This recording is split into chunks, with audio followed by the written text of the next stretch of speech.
एक घर में सुबह की सुनहरी रोशनी धीरे धीरे फैल रही थी। रसोई से दाल और रोटियों की महक आती।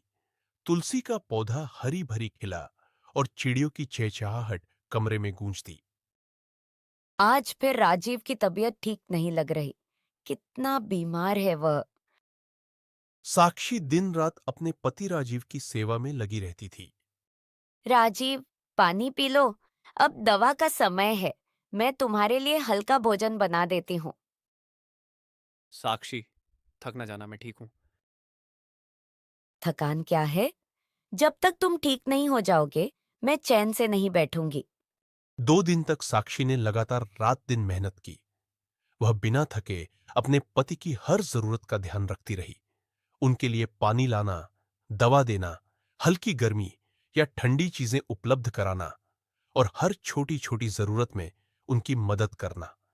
उसकी थकान चरम पर थी, लेकिन उसके हौसले और प्यार में कोई कमी नहीं आई। हे माता, मेरी सेवा और श्रद्धा से राजीव की तबीयत ठीक हो। मुझे शक्ति दो कि मैं हर कठिनाई सह सकूं। तीसरे दिन थकान और निराशा के बीच साक्षी टीवी पर छठ पूजा की जानकारी देखती है। छठ पूजा। अगर मैं इस साल पूरी श्रद्धा और भक्ति के साथ पूजा करूं, तो शायद हमारी सारी परेशानियां दूर होंगी। साक्षी के मन में विश्वास और आशा की किरण जगी। उसने तय किया कि वह इस बार पूरी भक्ति और श्रद्धा से छठ पूजा करेगी। साक्षी ने पूरी श्रद्धा और भक्ति से छठ पूजा की तैयारी शुरू कर दी। घर में हल्की धूप और ठंडी हवा थी। सबसे पहले फल और मिठाइयां तैयार करनी होंगी। केले, सेब, संतरा, नारियल और लड्डू। हर चीज पूरी तरह से साफ होनी चाहिए। साक्षी ने सभी फल अच्छे से धोए और हल्के नमक के पानी में रखकर पवित्र किया। लड्डू और हलवे की मिठाई भी उसने साफ बर्तन में सजाई। अब इन सबको डलिया में सजाना है। रंग बिरंगे फल और मिठाई, सब कुछ सुंदर लगना चाहिए। साक्षी ने डलिया में फल और मिठाई सजाए। केले सिर के हिसाब से, नारियल बीच में और सेब संतरे रंग के अनुसार।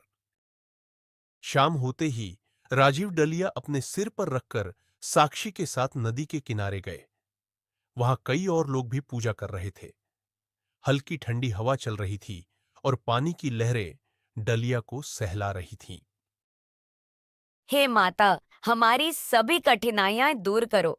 हमारी भलाई करो। साक्षी ने फूल, फल और मिठाई के साथ डलिया नदी में रखी। उसने ध्यान और भक्ति के साथ धूप बत्ती भी जलाई। साक्षी, तुम्हारी भक्ति बहुत बड़ी है, हमें यह शक्ति देगी। अगली सुबह सूरज की पहली किरणें नदी पर पड़ रही थीं। पानी सुनहरी रोशनी में चमक रहा था। साक्षी और राजीव फिर से पूजा के लिए नदी के किनारे पहुंचे। छठ पूजा पूरी हुई। साक्षी और राजीव घर लौट आए। घर में हल्की धूप आ रही थी और आंगन में तुलसी की पत्तियां हरी भरी चमक रही थी। अब मुझे लग रहा है कि माता की कृपा से हमारी सारी कठिनाइयां दूर हो गई हैं।